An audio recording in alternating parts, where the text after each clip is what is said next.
सभी साथियों को नमस्कार। आज एक बहुत महत्वपूर्ण टॉपिक वायुमंडल पर चर्चा करेंगे, जो कि बहुत छोटा टॉपिक है और इस टॉपिक से बहुत सारे प्रश्न बनते हैं। जैसा कि आप जानते हैं कि आपको अध्ययन करना है स्थलमंडल, स्थलमंडल, जलमंडल। ठीक, आपको पता है स्थलमंडल का मतलब महाद्वीपों के बारे में पढ़ना आपको।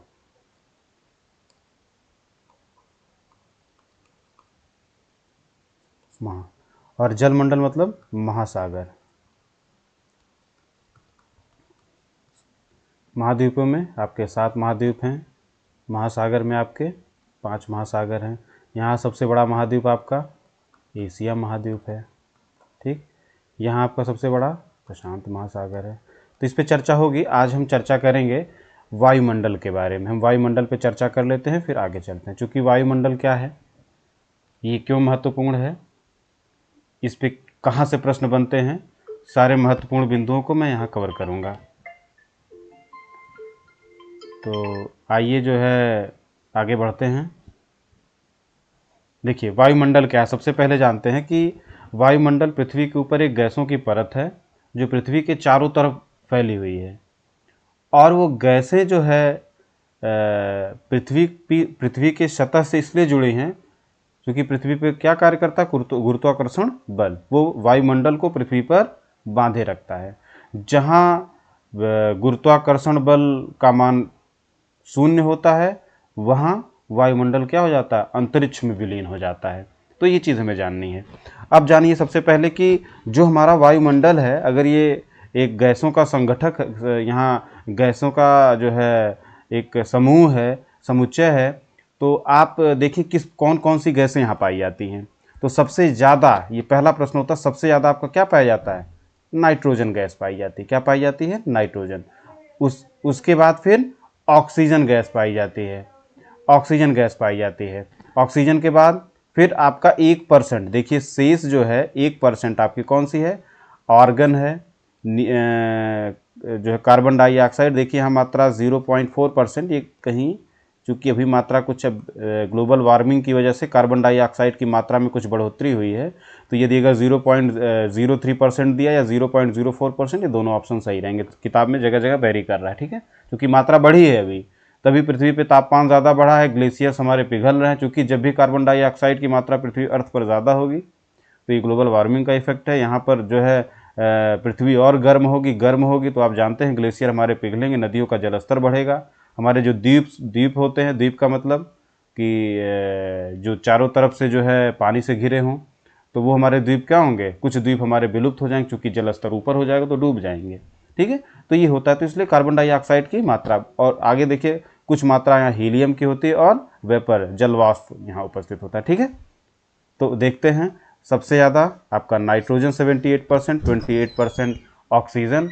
उसके बाद फिर हमारा जो है 1% में हमारे सभी कार्बन डाइऑक्साइड, आर्गन, जलवाष्प, ये सारी गैसें हमारी 1% में होती हैं। तो यहाँ थोड़ी सी मात्रा आपको याद रखने वाली बात है कि आप आर्गन की मात्रा याद कर लीजिएगा कि आर्गन हमारा 0.09 और हमारा कार्बन डाइऑक्साइड, ये दो चीज़ें महत्वपूर्ण। कार्बन हमारी क्या है, निष्क्रिय गैस है, तो ये पूछा जा सकता है। आगे बढ़ते हैं।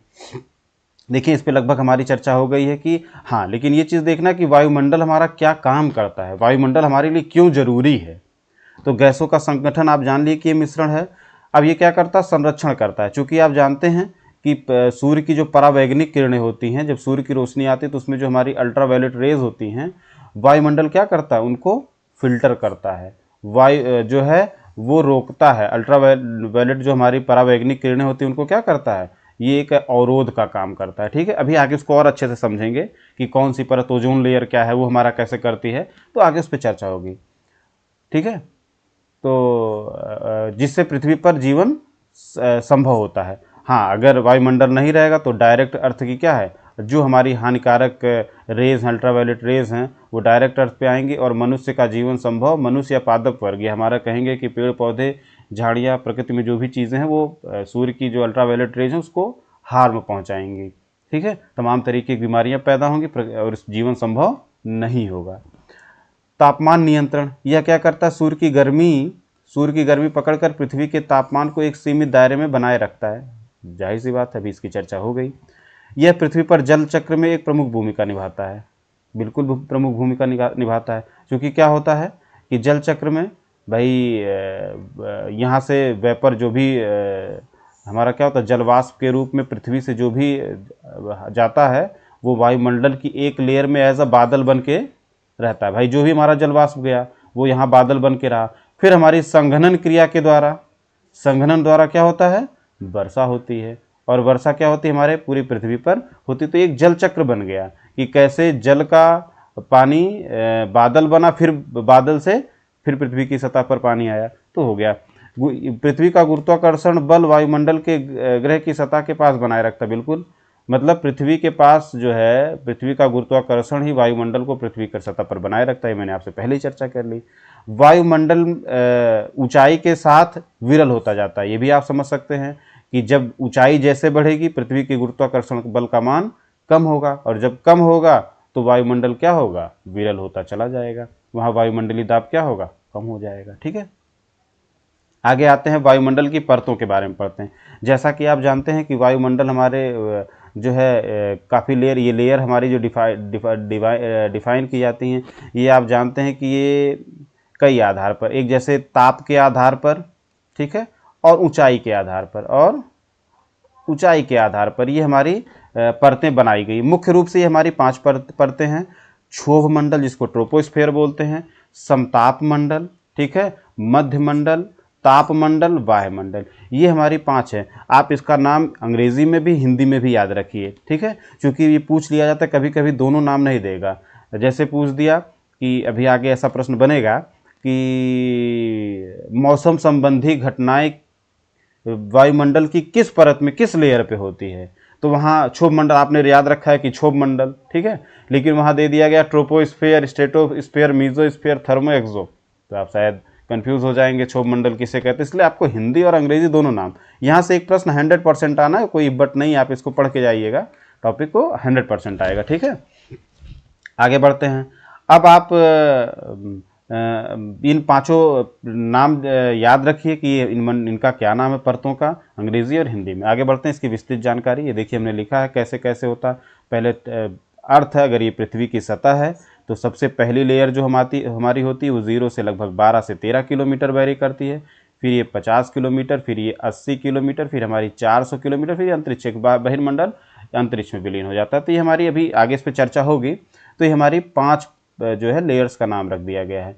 तो ट्रोपो, स्ट्रेटो, मीजो, थर्मो, एक्सो, इसको क्या बोलते हैं, क्षोभ मंडल, समताप मंडल, मध्य मंडल, ताप मंडल, बहिर्मंडल। ठीक है, आगे बढ़ते हैं। अब देखिए एक एक के बारे में थोड़ी जानकारी हम ले लेते हैं।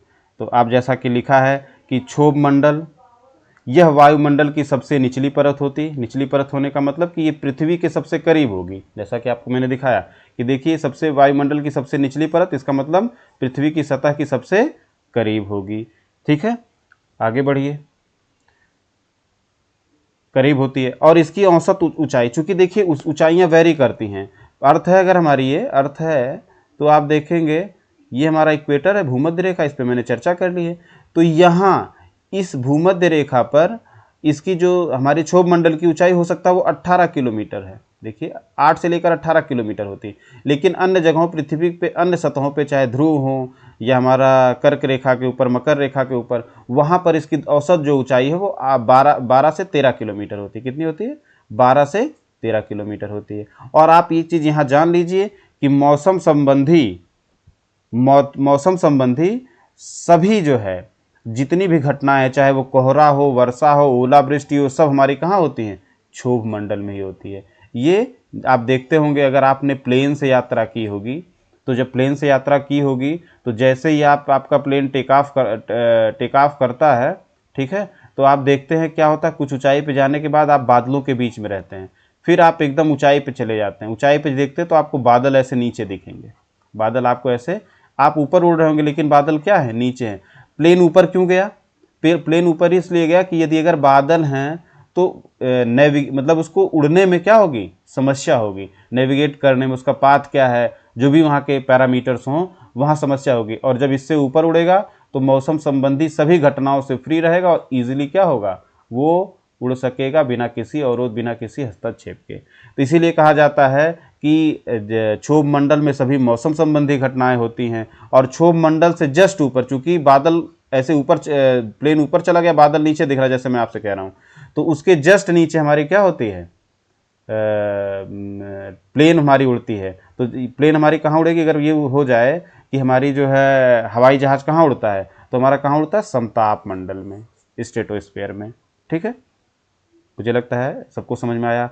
और ये हमारा कितनी दूरी तक है, ये 50 किलोमीटर तक है। एक चीज़ और जान लीजिएगा, जैसे ट्रोपोपाज करके आता है, ठीक है, ट्रोपोपॉज हमारा क्या होता है, जहां हमारी एक लेयर, या स्ट्रेटोपॉज हमारा, जहां स्ट्रेटोपॉज मतलब स्ट्रेटोस्फीयर का अंतिम सिरा, ठीक है, सॉरी हाँ अंतिम सिरा जो हमारा 50 किलोमीटर पे होगा, और मीजोस्फीयर का स्टार्ट ये हमारा क्या होगा, एक पॉज के रूप में होता है, एक संक्रमित क्षेत्र के लिए होता है। तो इसी तरीके से हमारे 5 जो है पॉज होते हैं, ट्रोपोपॉज, स्ट्रेटोपॉज, मीजोपॉज, आगे चलेंगे आप थर्मोपॉज, फिर एक्सोपॉज। तो हमारे पॉजेज होते हैं जहाँ पे संक्रमण क्षेत्र होता है। ठीक है, तो देखिए ये अब समताप मंडल के बारे में पढ़ लेते हैं कि यह मंडल जो है हमारा क्षोभ मंडल के जस्ट ऊपर वाली परत है, जैसा कि आपने देखा था। ये देखिए आपकी कौन सी है, ये जस्ट इसके ऊपर वाली परत है।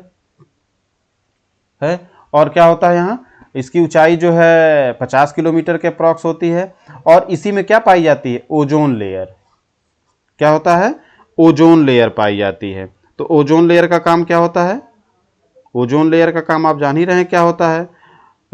ओजोन लेयर का काम क्या होता है, ओजोन लेयर जो अल्ट्रावायलेट रेज होती हैं, परावैंगनिक किरणें होती हैं, वो हमारी उसको क्या करता है, ओजोन लेयर उसको अवशोषित करता है, रोकता है, पृथ्वी पर आने से अवरोध पैदा करता है, जिससे कि क्या होता है, हमारा जो है, हमारा क्या होता है, हमारा परावैंगनिक किरणें पृथ्वी पर नहीं आएंगे तो हानियां नहीं होंगी, और कोई बीमारियां नहीं होंगी, पादपों पर प्रभाव नहीं पड़ेगा, मनुष्य पर प्रभाव नहीं पड़ेगा। ओजोन लेयर, देखिए ओजोन लेयर की बात आई तो यहाँ ओजोन लेयर डिप्लीशन होता है, ओजोन लेयर में छेद होने वाली बात होती है। तो हमारी जितनी CFCs हैं, क्लोरोफ्लोरो कार्बन, वो क्या करते हैं, उसका उत्सर्जन, जैसे AC से उत्सर्जन होता है, फ्रिज से होता है हमारा, इन सब से जो हमारा जो प्रशीतलन के लिए यूज जो किए जाते हैं डिवाइसेस, उनसे हमारे क्लोरोफ्लोरो कार्बन्स का क्या होता है, इमिशन होता है, वो हमारे ओजोन लेयर के डिप्लीशन में मतलब बहुत हानिकारक होते हैं, उन्हीं के द्वारा होता है। तो ओजोन लेयर हमारी कहाँ पाई जाती है, समताप मंडल में पाई जाती है। ये मंडल जो है मौसम संबंधी सभी घटनाओं से मुक्त होता है, इसीलिए यहाँ हवाई जहाज उड़ता है। और चूंकि एक चीज और देखिए, यहाँ पर आपने देखा था क्षोभ मंडल में, क्षोभ मंडल में जब ऊंचाई पे आप जाएंगे तो तापमान घटता है।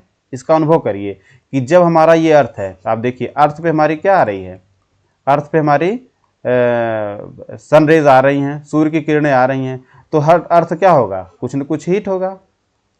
ठीक है, हीट होगा, उसके बाद जब रात होगी तो क्या होगा, उष्मा का क्या होगा, विकिरण होगा, उष्मा जो है रिवर्ट होगी। तो रिवर्ट होगी तो अर्थ के आसपास का टेम्परेचर ज़्यादा होगा, लेकिन जैसे ही हम ऊपर बढ़ते जाएंगे तो वहाँ तापमान क्या होता है, कम होता जाता है। कंपेरिजन किसके, अर्थ के समीप। इसलिए क्षोभ मंडल में कहा जाता है कि जैसे आप ऊंचाई पे बढ़ते हैं तो तापमान घटता है। ठीक है, यहाँ पर क्या होता है, यहाँ पर आप ऊंचाई के साथ तापमान बढ़ता है। क्यों बढ़ता है, क्योंकि ओजोन लेयर जो पाई जाती है वो समताप मंडल के ऊपरी हिस्से में पाई जाती है। किस हिस्से में पाई जाती है, ऊपरी हिस्से में। जैसे हमने कहा कि ये आप मान लीजिए कि हमारी ये 50 किलोमीटर, ये हमारी 12 किलोमीटर तक हमारी ट्रोपोस्फीयर है। क्या है, ट्रोपो है। ये 50 किलोमीटर तक हमारी स्ट्रेटोस्फीयर है। ठीक है, स्ट्रेटोस्फीयर है। तो इसमें जो इसका ऊपरी हिस्सा होगा ये होगा। ठीक है, ये हमारा ओजोन लेयर होता है। ठीक है, तो आप जानते हैं कि जब इस लेयर से ऊपर की तरफ हम बढ़ेंगे तो हमको ओजोन लेयर ऊपर मिलेगी, और ओजोन लेयर क्या करती है, अल्ट्रावायलेट रेस का अवशोषण करती है, उसको रिफ्लेक्ट करती है, उसको वापस करती है। ठीक है, उसका अवशोषण करती है, तो ये यहाँ गर्म होगी। तो जब आप यहाँ से ऊपर की तरफ बढ़ेंगे तो गर्मी और बढ़ जाएगी। नीचे से जब आप क्षोभ मंडल में आते हैं तो हमें क्या होता है, ऊंचाई के साथ तापमान घटता है, लेकिन यहाँ क्या होता है, क्यों बढ़ता है, चूंकि ये लेयर हमारी इससे थोड़ी ऊपर होती है तो वहाँ हमारी गर्मी बढ़ती है। आगे बढ़ते हैं, यह समताप मंडल के ठीक ऊपर होता है। किस मंडल की बात हो रही है, मध्य मंडल की बात हो रही है। समताप मंडल के ठीक ऊपर स्थित होता है। ये लगभग 80 किलोमीटर के ऊपर, तो मतलब 50 से हम 80 तक की बात मैंने वहाँ चर्चा की थी। ये देखिए 80 किलोमीटर तक की बात हो गई। ठीक, ये होता है, ऊंचाई तक फैला होता है। अंतरिक्ष से आने वाले उल्का पिंड आप जानते ही हैं। ये छोटे छोटे हमारे जो पिंड होते हैं, मतलब जिनमें न ग्रहों का गुण होता है न कुछ, ये मतलब छोटे छोटे हमारे अंतरिक्ष में जो टुकड़े जो कभी कभी न किसी ग्रह से टूटे हुए होते हैं, ये क्या करते हैं, ऐसे ही चक्कर लगाते रहते हैं। कहाँ चक्कर लगा रहते थे, जैसे जिस प्रकार ग्रह चक्कर लगा रहा है उसी प्रकार ग्रह से चक्कर लगाते रहते हैं। और कभी कभी ये जब चक्कर लगाते लगाते कहीं ना कहीं पृथ्वी के वायुमंडल के संपर्क में आते हैं। किस में आते हैं, पृथ्वी के वायुमंडल के संपर्क में। जैसे चूंकि पृथ्वी है, बहुत सारे और ग्रह है ना, तो ग्रहों से किसी का ही टूटा हुआ है तो ये चक्कर लगा रहा है। चक्कर लगाते लगाते यदि अगर कभी पृथ्वी के वायुमंडल के संपर्क में आता है तो तुरंत क्या होता है, फ्रिक्शन होता है, घर्षण होता है, उससे क्या होता है, जलकर नष्ट हो जाता है। तो ये मध्य मंडल में ही होता है। और मध्य मंडल की दूसरी चीज, पहली विशेषता तो उल्का पिंड वाली है, किसी परत पे जल के नष्ट होते हैं, और दूसरी जो है ये सबसे ठंडी परत होती है। इसको याद रखिएगा, ये -90 डिग्री सेंटीग्रेड से लेकर -98 डिग्री सेंटीग्रेड तक का यहाँ टेम्परेचर हो जाता है। सबसे न्यूनतम टेम्परेचर, वायुमंडल का सबसे न्यूनतम टेम्परेचर। इसको कैसे याद करेंगे, 5 मंडल होती है, 2 ऊपर, ठीक है, और 2 नीचे, बीच में मध्य मंडल। मध्य मंडल ही सबसे ठंडा है, ठीक है। इसको आप ऐसे ही बना लेते हैं कि बीच में, इसलिए सबसे ठंडा है, ठीक है। आगे बढ़ते हैं। ताप मंडल, थर्मोस्फीयर कहते हैं, यह मध्य मंडल के जस्ट ऊपर और 400 किलोमीटर तक का है, ठीक है, 400 किलोमीटर की ऊंचाई तक है। क्योंकि यहाँ तापमान जो है बहुत तेजी से बढ़ता है। अब इसके बाद जब ऊंचाई पे हम बढ़ते हैं तो तापमान बहुत तेजी से बढ़ता है, और जब ताप बढ़ेगा तो आपको पता है कि हमारे जो वायुमंडल के जो भी कण होंगे वो क्या हो जाएंगे, आवेशित हो जाएंगे, धन और ऋण आवेश में टूट जाते हैं। तो इसीलिए ये मंडल जो हमारा क्या होता है, ये आयन मंडल भी होता है। और यहाँ पर क्या होता है, यहाँ पर जो रेडियो संचार के लिए जो हमारे सैटेलाइट स्थापित किए जाते हैं, वो हमारे क्या करते हैं, वो संचार के लिए हमारे जो है यहाँ से हमारी रेडियो तरंगे परावर्तित होती हैं। रेडियो तरंगे इसी लेयर से, आयन मंडल से ही परावर्तित होकर पृथ्वी पर हमारा क्या करते हैं, जो भी संचार है, जो भी संचार के लिए जो भी चीज़ें उपयुक्त है उसके लिए हमारी ये सहायक होती हैं। और इसी पे क्या होता है, ध्रुवीय ज्योति, अरोरा बोरियालिस और अरोरा ऑस्ट्रेलियालिस, ये दोनों चीज छोटी सी घटना है, आप जानते होंगे, इसके बारे में सुने होंगे कि ये हमारा जो प्रगत से सन से जो सौर ज्वाला हमारी निकलती है, सौर ज्वाला जो निकलती है, सोलर एनर्जी का जो हमारा अगर पृथ्वी है तो पृथ्वी में हमारा ये नॉर्थ पोल है, उत्तरी ध्रुव है, ये साउथ पोल है। तो जब यहाँ से सौर ज्वाला निकलती है और ध्रुवों पर ये हमारे वायुमंडल के संपर्क में आती है, किस जगह, ध्रुवों पर वायुमंडल के संपर्क में आती है, तो ये क्या करती है, एक अजीब तरीके की एक ज्योति, पीले कलर की एक रोशनी दिखाई देती है, ठीक है। उसे ही क्या कहते हैं, ध्रुव ज्योति कहते हैं, उत्तरी ध्रुव ज्योति या अरोरा ऑस्ट्रेलियस। अगर यही हमारा दक्षिणी ध्रुव पे होगा तो ये हमारा यहाँ कहलाएगा। अब देखिए सबसे अंतिम जो हमारा मंडल है, जो हमारा सबसे अंतिम स्फीयर है, मतलब लेयर है, वो हमारा कौन सा है, बहिर्मंडल है। तो बहिर्मंडल हमारा क्या कहलाता है कि सबसे आखिरी मंडल। मैंने कहा था कि ऊंचाई के साथ वायुमंडल क्या होता है, वहाँ हमारा गुरुत्वाकर्षण बल कम हो जाता है, और जो हमारी गैसें हैं वो बहुत कम हो जाती हैं, और वहाँ अंतिम में जाकर क्या हो जाता है, हमारा वायुमंडल विरल हो जाता है, और वहीं हमारी हाइड्रोजन और हीलियम जैसी हल्की गैसें वहीं अंतरिक्ष में तैरती रहती हैं। और आपको पता है कि जो हमारे सैटेलाइट, हमारे जो कृत्रिम उपग्रह हैं, ठीक है, वो हमारे कृत्रिम उपग्रह क्या है, इसी मंडल में यहीं पे आकर हमारे क्या होते हैं, सब इंस्टॉल होते हैं, ठीक है। तो आपको कृत्रिम उपग्रह के स्थापना की बात की जाएगी तो हमारे बहिर्मंडल में होगा। और अगर हमारे संचार माध्यम के लिए जो हमारा परावर्तन होगा, प्रसार के लिए जो हमारी रेडियो तरंगों का रिफ्लेक्शन होगा, वो हमारा कहाँ होगा, वो हमारा तापमंडल में होगा, ठीक है। तो आपको इतनी चीज़ें मैंने आज चर्चा कर ली इसमें।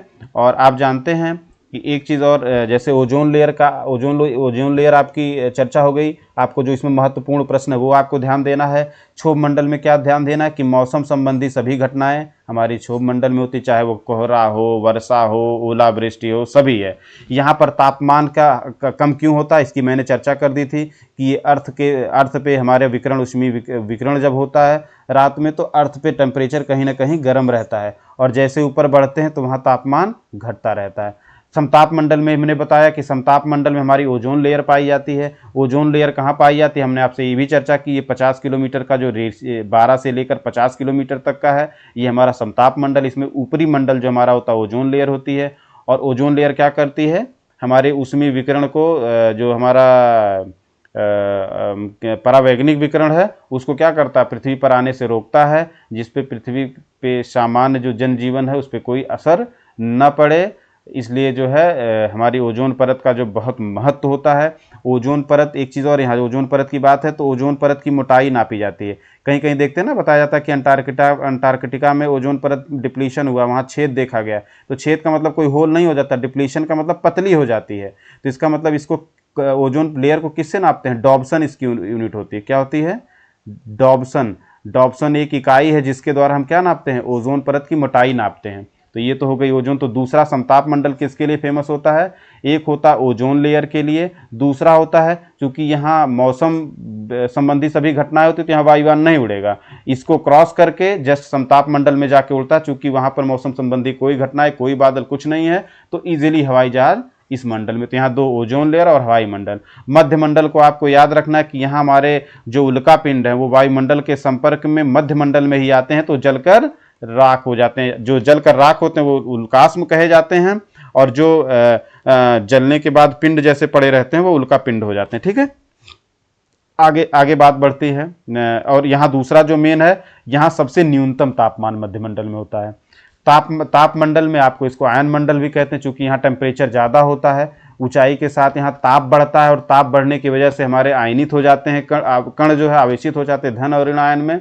तो इसलिए यहाँ पर रेडियो तरंगे हमारे रिफ्लेक्ट होकर और संचार माध्यम को सहयोग प्रदान करती हैं। और यहाँ पर ध्रुव ज्योति दोनों देखी जाती है, इस पर भी मैंने चर्चा कर ली। बहिर्मंडल क्या है? यहाँ अंतरिक्ष जाके एकदम विलीन हो जाता है, अंतरिक्ष वायुमंडल हमारा अंतरिक्ष में जाके विलीन हो जाता है, चूंकि यहाँ क्या है, हमारा जो है गुरुत्वाकर्षण बल न्यून होता चला जाता है, यहीं हमारा अंतरिक्ष में विलीन हो जाता है वायुमंडल। और ये कृत्रिम उपग्रह इसी क्षेत्र में स्थापित किए जाते हैं। कृत्रिम उपग्रह मतलब जो सैटेलाइट हमारे यूज़ किए जाते हैं वो इसी में जाके स्थापित किए जाते हैं। ठीक है, बहुत बहुत धन्यवाद। मैं अगला वीडियो भारत की भौगोलिक स्थिति के बारे में बनाऊंगा। इससे भी एक प्रश्न बनता है, हमेशा आता है, किसी भी परीक्षा में लगभग प्रश्न आता है।